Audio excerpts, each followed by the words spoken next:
आदब बामुलाहजा में मैं फजल इमाम मलिक। दिलीप कुमार के न जाने कितने किस्से हैं। शहनशाह जज्बात, खेलों से भी उन्हें, यानी दिलीप कुमार, यूसुफ खान, जो भी नाम दे, जुनून की हद तक लगाव था। बहुत सारे किस्से हैं खेलों को। लेकिन क्या यशपाल शर्मा का इसके साथ उनका एक जज्बाती लगाव था, दिली लगाव था? खून का तो कोई रिश्ता नहीं था, लेकिन एक रिश्ता तो था। और क्या इसी एक रिश्ते की वजह से दिलीप कुमार के इंतकाल के एक हफ्ते बाद ही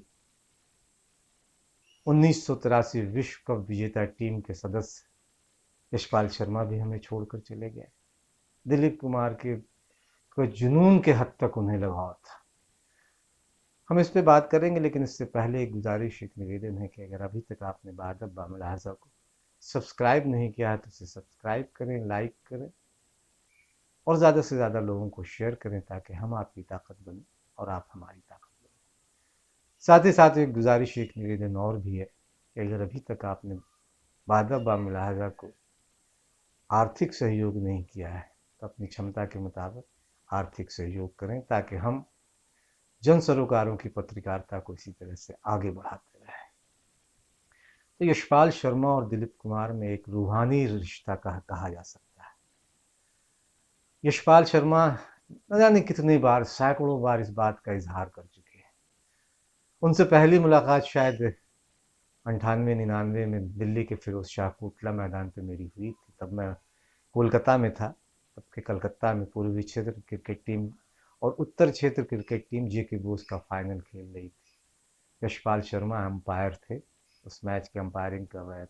लॉन्ग लेग पे मैंने एक ऊंचा कैच लिया, थोड़ी चोट लगी गेंद की, और इस आदमी की सहजता देखिए यशपाल शर्मा की। बड़ा, उस वक्त यशपाल शर्मा जैसे आदमी आके मुझसे पूछते चोट तो नहीं लगी तुम्हें, ठीक हो ना? तो मेरे लिए एक सुखद एहसास था उनका इस तरह से पूछना। मनिंदर सिंह दूसरे एम्पायर थे, तो ये अनुभव हम लोगों को रहा। हमने उनके एम्पायरिंग में भी मैच खेले हैं। लेकिन वो व्यक्ति बहुत ही सुलझे हुए, सरल स्वभाव के, और किसी से भी जब भी कोई मौका मिलता, कोई बात करने को कहता, वो बिना किसी नखड़े के, किसी नाज नखड़ा दिखाए आसानी से तैयार हो जाने वाले। सच तो यह है कि भारतीय क्रिकेट और भारतीय क्रिकेट प्रेमियों ने उनकी प्रतिभा की वो कदर नहीं की जो की जानी चाहिए। वो बेहतरीन फील्डर थे। क्या ये रविंद्र जडेजा वगैरह रहे होंगे, विश्व कप में उन्होंने जिस तरह से आउट किया था एलन लैब या पेन बाथम को, ठीक ठीक याद नहीं, लेकिन कमाल की फील्डिंग वो करते थे।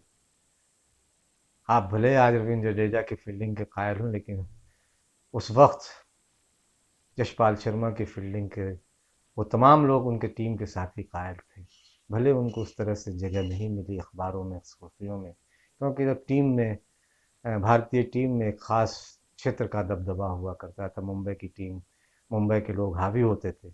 इसलिए यशपाल शर्मा की प्रतिभा को, राष्ट्र उपलब्धियों को उस तरह से नहीं दिखाया गया, बताया गया जो दिखाया जाना चाहिए था।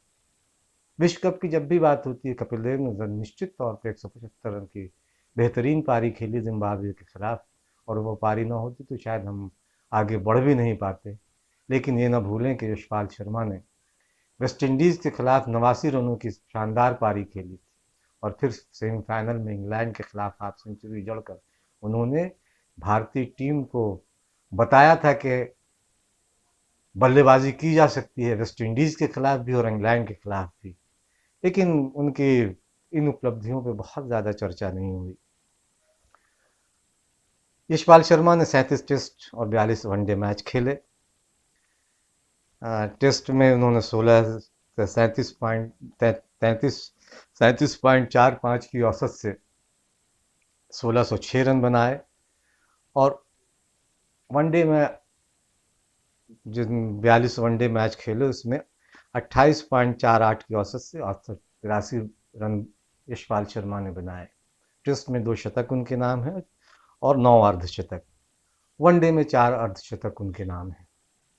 तो ये तो उनका कैरियर का रहा। लेकिन बात मैं दिलीप कुमार और उनके रिश्तों की कर रहा था।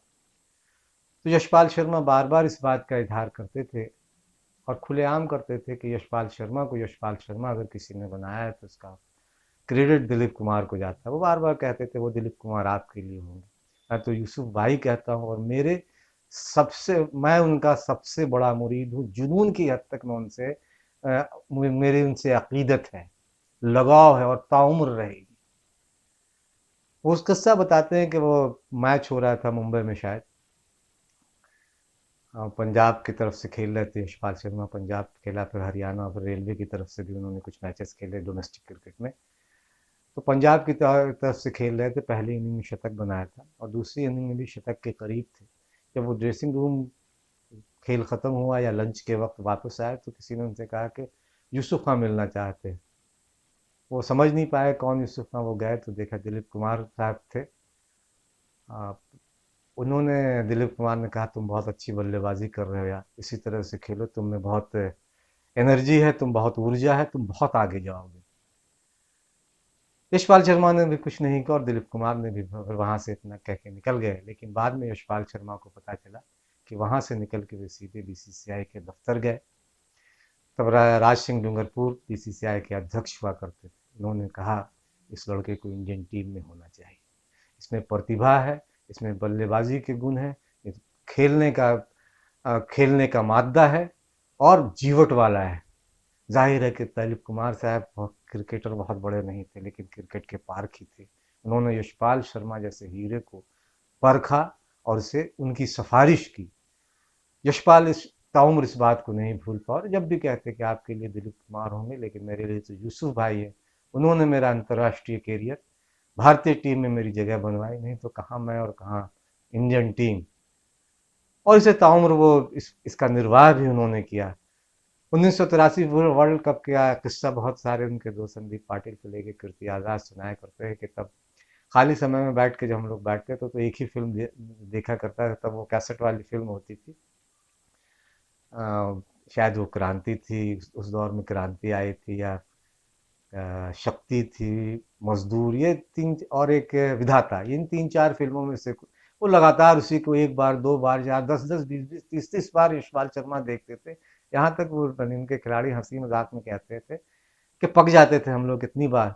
और वो कहते और उसके सामने ये कि यशपाल शर्मा के सामने तो छेड़ भी नहीं सकते थे। यशपाल शर्मा जब तक फिल्म देखते रहते कोई किसी की दिलीप कुमार साहब के खिलाफ ना तो कोई बोल सकता था ना वो सुन सकते थे। तो ये अकीदत थी। 7 जुलाई को उनका इंतकाल हुआ और ठीक 1 हफ्ते के बाद यशपाल शर्मा भी दुनिया छोड़ गए। क्या सिर्फ इस जज्बाती लगाव को, रूहानी लगाव की वजह से?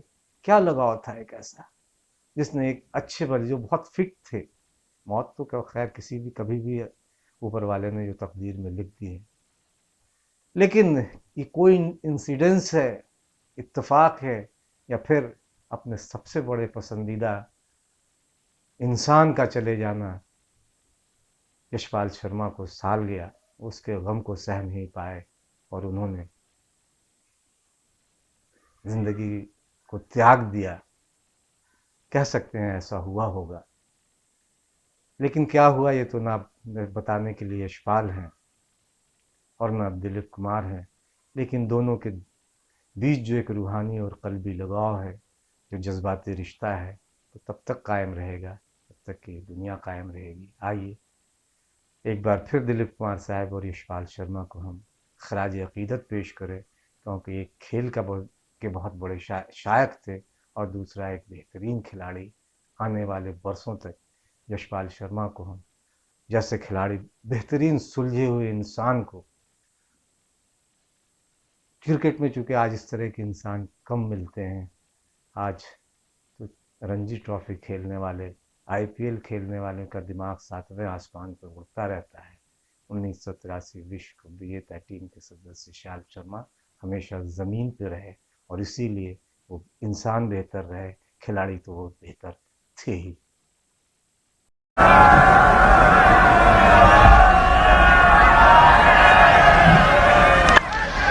He's gone for a big one and he's fairly middle that. My word, he's given that everything he knew. It's 6 and Bart Osler giving the signal.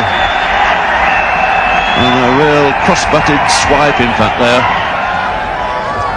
India behind at this comparative rate, but they've got 8 wickets in hand.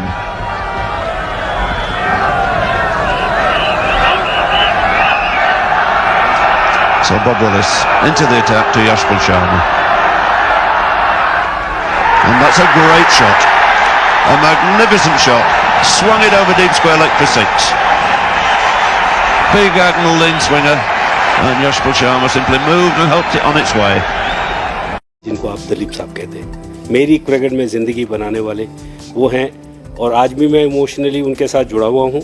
उसका कारण सबसे ये है कि जब भी वो hospitalise होते हैं मेरे को थोड़ी तकलीफ़ होती है, क्योंकि वो एक ऐसे इंसान हैं कि जिनके साथ मेरा कोई इंटरेक्शन नहीं था। मेरा एक रणजी ट्रॉफी मैच देखते हैं पहली बार, मैं दूसरी इनिंग में दूसरा शतक के करीब हूँ, देखकर वो बीसीसीआई में बात करते हैं और वहाँ जाके कहते हैं एक पंजाब का लड़का आया है, आप उसको देखिए, उसमें वो कला है और वो अंतर्राष्ट्रीय स्तर पर खेल सकता है। मेरी रिकमेंडेशन, मेरे को बिना जाने एक मैदान से एक मैच देख के बीसीसीआई में जाके उनको बताना, और मेरे करियर का एक ऐसा एक मोड़ था जहाँ से मुझे अंतर्राष्ट्रीय स्तर के लिए रास्ता खुला और उसका ज़रिया बने यूसुफ भाई।